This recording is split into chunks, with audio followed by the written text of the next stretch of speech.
একটা অন্ধকার ঘর, কেবল একটি স্মার্টফোনের স্ক্রিনের আলো পড়ছে এক তরুণের মুখে। তার চোখে মুখে চরম আতঙ্ক ও অসহায়ত্ব। আমরা এক অদ্ভুত সময়ে বাস করছি। আমাদের আনন্দ, আমাদের বেদনা, আমাদের পুরো অস্তিত্বটাই যেন এখন বন্দী এই ছোট্ট কাচের পর্দায়।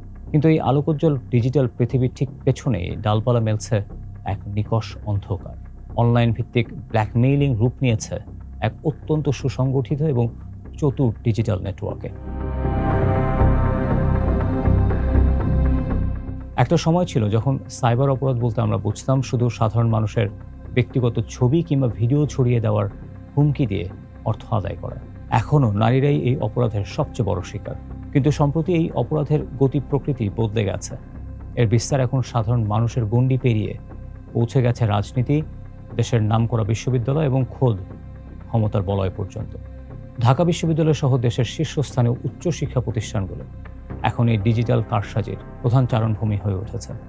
রাজনৈতিক ব্যক্তিত্ব, এমনকি খোদ প্রধানমন্ত্রীর পরিবার কিংবা প্রথম সারির শীর্ষ নেতাদের নাম জড়িয়ে তৈরি করা হচ্ছে ভুয়া ফটোকার্ড, বিকৃত ভিডিও কিংবা সম্পূর্ণ মিথ্যা কোনো তথ্য। কেন বেছে নেওয়া হচ্ছে বিশ্ববিদ্যালয় ক্যাম্পাসগুলোকে? কারণ যে কোনো প্রোপাগান্ডা কিংবা মিথ্যা তথ্য তরুণদের মাঝে সবচেয়ে দ্রুত ছড়িয়ে দেওয়া যায়। এটা ডিজিটাল প্রোপাগান্ডা এবং এক ধরনের সাইকোলজিক্যাল অপারেশন কিংবা মনস্তাত্ত্বিক যুদ্ধ। একটু গভীরভাবে বিশ্লেষণ করলে দেখা যায় অপরাধীরা এখন আর শুধু হ্যাকিং কিংবা সাধারণ ছবি চুরির মাঝে সীমাবদ্ধ নেই। কৃত্রিম বুদ্ধিমত্তা বা এআই এর অপব্যবহার এই অপরাধকে নিয়ে গেছে এক বিপজ্জনক মাত্রায়। এখন খুব সহজেই তৈরি করা হচ্ছে ডিপ ফেক ভিডিও, ক্লোন করা হচ্ছে মানুষের কণ্ঠস্বর, এমনকি হুবহু বাস্তব মনে হয় এমন সব ভুয়া কথোপকথন বানিয়ে তা প্রচার করা হচ্ছে। ফলে একজন সাধারণ মানুষ থেকে শুরু করে বড় কোনো রাজনৈতিক নেতা কারো পক্ষেই প্রমাণ করা কঠিন হয়ে পড়ছে যে কোনটি সত্য আর কোনটি সাজানো।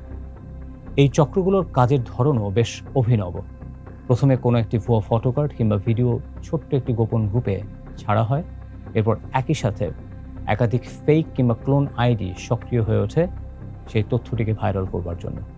মানুষের মস্তিষ্কে বারবার একটি মিথ্যা তথ্য ঢুকিয়ে দিয়ে তারা একটা কৃত্রিম বিশ্বাসযোগ্যতা তৈরি করে। ডিজিটাল ব্ল্যাকমেইলের পেছনে অধিকাংশ সময় কাজ করে অর্থনৈতিক লোভ। কিন্তু যখন বিষয়টি রাজনৈতিক বা সামাজিক হয়ে দাঁড়ায় তখন অপরাধীদের লক্ষ্য থাকে সম্পূর্ণ ভিন্ন। চরিত্রে কালিমা লেপন করা এবং ভুক্তভোগীকে সমাজ থেকে বিচ্ছিন্ন করে দেওয়া। দুর্ভাগ্যজনক বিষয় হলো আমাদের সমাজ এখনও ভুক্তভোগীর চেয়ে অপরাধীর দিকে আঙুল তুলতে বেশি পছন্দ করে। এই সামাজিক লজ্জা আর দীর্ঘ আইনি প্রক্রিয়ার ভয়ে অধিকাংশ ভুক্তভোগী শেষ পর্যন্ত নীরব থাকেন। আর এই নীরবতাই অপরাধীদের করে তোলে আরও বেশি সাহসী আর বেপরোয়া। তবে আশার আলো দেখাচ্ছে দেশের নতুন আইনি কাঠামো। অতি সম্প্রতি প্রণীত সাইবার সুরক্ষা আইন 2026 ডিজিটাল ব্ল্যাকমেইল ও অনুমতি ছাড়া কন্টেন্ট ছড়ানোর বিরুদ্ধে অত্যন্ত কঠোর অবস্থান নিয়েছে। দ্রুততম সময়ের মধ্যে তদন্ত শেষ করার আইনি বাধ্যবাধকতা থাকায় এখন দ্রুত বিচার পাওয়ার একটি বড় সুযোগ তৈরি হয়েছে। কিন্তু শুধু কাগজে কলমে আইন থাকলেই তো হবে না। এর জন্য প্রয়োজন প্রযুক্তিতে দক্ষ জনবল, সাইবার ইউনিটের আধুনিকায়ন এবং পুলিশের প্রযুক্তিগত সক্ষমতা বহুগুণ বাড়িয়ে দেওয়া। আইনি প্রতিকার পাওয়ার ক্ষেত্রে প্রথম এবং সবচেয়ে বড় হাতিয়ার হলো প্রমাণ সংরক্ষণ করা। যদি কেউ এমন কোনো পরিস্থিতির মুখোমুখি হন তবে ভয় পেয়ে মেসেজ বা লিঙ্ক ডিলিট করবেন না। অপরাধীর মেসেজ, আইডির লিঙ্ক, ডিজিটাল লেনদেনের তথ্য ও স্ক্রিনশটগুলো খুব যত্ন সহকারে সংরক্ষণ করবেন। কারণ এই ডিজিটাল ট্রেইলগুলোই পরবর্তীতে তদন্তের প্রধান ভিত্তি হয়ে দাঁড়ায়। পরবর্তীতে আপনার নিকটস্থ থানায় একটি সাধারণ ডায়েরি কিংবা জিডি করুন।